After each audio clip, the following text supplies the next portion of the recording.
तो आज ये हालत होती राहुल गांधी जी की। आपके पास कांग्रेस के दोबारा कांग्रेस के अध्यक्ष न बन जाते।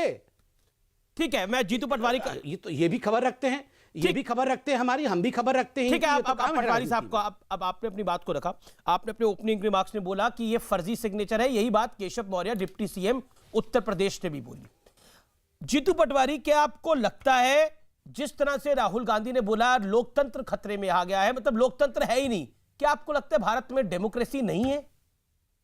आप मुझे बताइए, आप तो चुने हुए विधायक हैं। अमीश जी, दो बात बहुत महत्वपूर्ण है। अब जैसे कि अभी संवित जी ने बताया कि कौन योग्य आदमी और कौन अयोग्य आदमी है।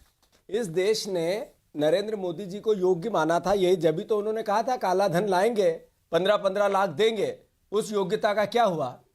देश ने नरेंद्र मोदी जी को जिताया था, योग्य माना था, ये कहा कि 2 करोड़ रोजगार हर साल दूंगा, 6 करोड़ रोजगार घट गए। ये योग्यता का पैमाना ही तो था। ये योग्यता का पैमाना ही था कि किसानों की आय दुगनी करूंगा 2020-22 तक। नरेंद्र मोदी जी ने कहा था, जो आय थी उससे घट गई। सेंसेक्स भारत सरकार के बताते हैं। आर्थिक प्रगति हुई कि गिरावट आई, ये देश के सेंसेक्स बताते हैं। ये योग्यता ही तो थी नरेंद्र मोदी जी की। योग्यता का बहुत मापदंड संबित पात्रा अभी बता रहे थे। महिला सुरक्षा के नाम पर जो देश को जिस तरीके से सपने दिखाए थे, देश में बीजेपी नेताओं से देश के महिलाओं के बलात्कार होने लगे, योग्यता ही तो थी आपकी।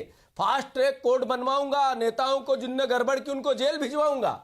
भारतीय जनता पार्टी में सारे बेईमान लोग चले गए, जितने पे आरोप थे वो सब चले गए, पाक साफ हो गए, फास्ट ट्रैक कोर्ट बन गई। ये देश की योग्यता ही तो थी नरेंद्र मोदी जी की। ये योग्यता ही थी कि महंगाई की बहुत हुई, महंगाई की मार। अब की बार मोदी सरकार, पेट्रोल हो गया 100 के पार, गैस की टंकी चलेगी 800 पार। ये योग्यता ही थी संबित जी। ये देश इसलिए योग्य और अयोग्य की लड़ाई लड़ रहा है। चुनाव में तो भरोसा किया देश ने, ये जरूरी था। उसके बाद ही सवाल उठ रहे हैं 7 साल बाद, 6 साल बाद। चुनाव जीतना और हारना लोकतंत्र की एक परिधि है, एक सिक्के के 2 पहलू है। अगर चुनाव जीतने को ही लोकतंत्र की आप परिणति मानते हैं, तो मैं ऐसे लोकतंत्र पर फिर से विचार करने के लिए देश को मजबूर होना पड़ेगा, ये कहना चाहता हूं। बड़ी बात बोल रहे हैं आप। एक जीतू पटवारी, आपने धारा पर बात बोला, लेकिन बड़ी आप बात बोल रहे हैं कि देश को दोबारा विचार करना पड़ेगा अगर चुनाव जीतना और हारना ही सब कुछ है। आप भी मान रहे हैं कि लोकतंत्र है ही नहीं इस देश के अंदर, भारत में लोकतंत्र नहीं है। अगर लोकतंत्र नहीं है तो शाहीन बाग क्यों हुआ? लोकतंत्र नहीं है तो किसान कैसे बैठे हुए हैं? लोकतंत्र नहीं है तो इतना कुछ आप बोल कैसे रहे हैं? लोकतंत्र है तो बोल रहे हैं ना। ऐसा है अमीश जी, लोकतंत्र पर क्यों सवाल उठ रहे हैं? इसलिए उठ रहे हैं कि सारे नौकरी पेशा वाले लोगों से पैसे ले लिए पीएम केयर फंड में, हिसाब नहीं देंगे। ये लोकतंत्र है? ठीक है, ये लोकतंत्र है कि भारत के लोकतांत्रिक जितनी संस्थाएं हैं, वो चाहे आईबी हो, चाहे सीबीआई हो, चाहे ईडी हो, चाहे जुडिशियल हो, चाहे आपका जर्नलिज्म हो, इनको मैनिपुलेशन करके चलाया जाता है। इससे पहले कभी मोदी मीडिया या गोदी मीडिया का सवाल 2014 से पहले आपने नाम सुना था?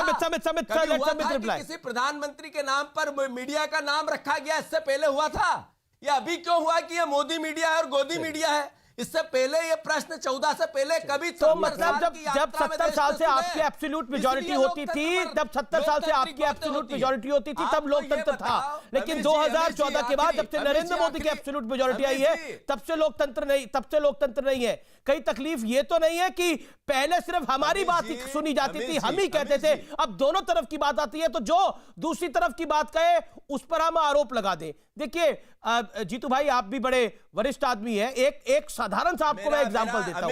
ऐसा होता है कि जब आप किसी चीज को पा नहीं पाते, तो उसको धुतकारने लग जाते हैं, उससे वो चीज आपकी नहीं होती। आप जो पूछोगे उसके उत्तर मिलेंगे। ठीक है, आप उसका उत्तर दीजिए। संबित पात्रा, इन्होंने तो लोकतंत्र की परिधि बदल दी है। इन्होंने बोला कि ये चुनाव व्यवस्था पे भी दोबारा विचार करना पड़ेगा अगर चुनाव हार जीत है। This debate is getting bigger, और मैं ये कहता हूं ये हिस्टोरिकल डिबेट है। Sambit Patra, respond to this. पूरे सवाल के उत्तर नहीं हुए अमीश। मैंने पूरा सुना, अब मेरी बारी है। मुझे लगता है अमीश जी, आप लोकतंत्र की रक्षा करिए डिबेट में, जरा मुझे बोलने दिया जाए। आपने मुझसे पूछा, करने से कोई फर्क नहीं पड़ता। आपको पूरी बात मैं तो इनसे कम बोला हूं अभी तक। पूरी बात नहीं आएगी और अगर बीच अरे में इस मैंने तो तरीके इनसे से कम ना, बोला कोई है, बीच अभी में तो नहीं बोला। आपने आपने अपनी मुझसे बात को पूछा है, 2.5 मुझे मिनट बोलने रखा, दिया आपने अपनी जाए बात को ना। 2.5 मिनट रखा। बिल्कुल अभी भी संबित नहीं, पात्रा बात रिस्पॉन्ड पूरी करना नहीं चाहते हैं, होगी, उनको नहीं 40 बोलने सेकंड दूंगा। दीजिए, फिर आप 40 सेकंड आप बोलिएगा। पहले नो, पहले मेरी पूरी बात होगी, आपका सवाल था, नहीं, पूरा उत्तर अमीश होगा, भाई, उसके ये बाद ऐसे मैं उचित बात नहीं आएगी। है। अमीश सेकंड, भाई, मेरा सवाल क्या था? मैंने मैं इनसे कम अमीश बोला इस है, तरीके से आपने मुझे आपको बात पूछा, होने ही मुझे नहीं दूंगा। बोलने दिया जाए, उसके बाद वो बोलेंगे ये धमका के डिबेट नहीं चलना चाहिए। पहले हमारी पूरी उत्तर नहीं, पूरा लो। ये डेमोक्रेसी है। अमीश गलत बात। अमीश भाई, डिबेट में डेमोक्रेसी हो रहा है। आप 40 सेकंड लीजिए, आप 40 सेकंड नहीं, लीजिए। गलत जीतू बात। पटवारी अपनी बात को रखिए। अमीश, बिल्कुल आप वहां बैठ के बाइस नहीं हो सकते। ना कोई बायस नहीं है, आपको पूरी आपको बात संबित सुननी पात्रा से पड़ेगी। ज्यादा मौका मिला है। आप अपनी पूरी बात को बात 40 सुननी सेकंड रखिए, आपके पड़ेगी। सर्टिफिकेट की कोई जरूरत बीच नहीं है में अभी जगह ही तक नहीं उनको। अपनी बात रखिए जीतू पूरी पटवारी। जगह ही नहीं है, पहले मेरी पूरी बात होगी, आप आपके अपनी सवालों 40 की। सेकंड बात को रखिए, उसके 40 बाद सेकंड का वक्त दे रहा हूं मैं। संबित पात्रा को जगह आपका समय मिलेगी। शुरू होता है अब, फिर संबित बिल्कुल पात्रा नहीं। बोलेंगे। बिल्कुल, जो बात पहले सवाल आया उसके बाद पूरी उत्तर लूंगा, फिर ही दूंगा आपको, जगह दूंगा, नहीं होगा ऐसा। आपने मुझसे सवाल किया था कि जब इतनी बड़ी मेजोरिटी देश के प्रधानमंत्री को मिली, इतना बड़ा बहुमत देश की जनता ने प्रधानमंत्री पर विश्वास जताया, तो फिर लोकतंत्र पर सवाल क्यों? आपका प्रश्न था ये। प्रश्न का उत्तर यह है अमीश कि एक ऐसा कानून जो पूरे देश में एक हाहाकार, एक भयंकर, इतना बड़ा आंदोलन कर रहा है, उस किसानों के मील का पत्थर, उनके आर्थिक सुधारों के लिए, कृषि सुधारों के लिए न संसद में बहस, न किसी किसान संगठन से बहस, न किसी विपक्ष दल से बहस, न किसी दूसरे राजनीतिक दलों की सरकारों से, राज्य सरकारों से बातचीत, न कहीं कोई लोकतांत्रिक प्रक्रिया का हवाला नहीं।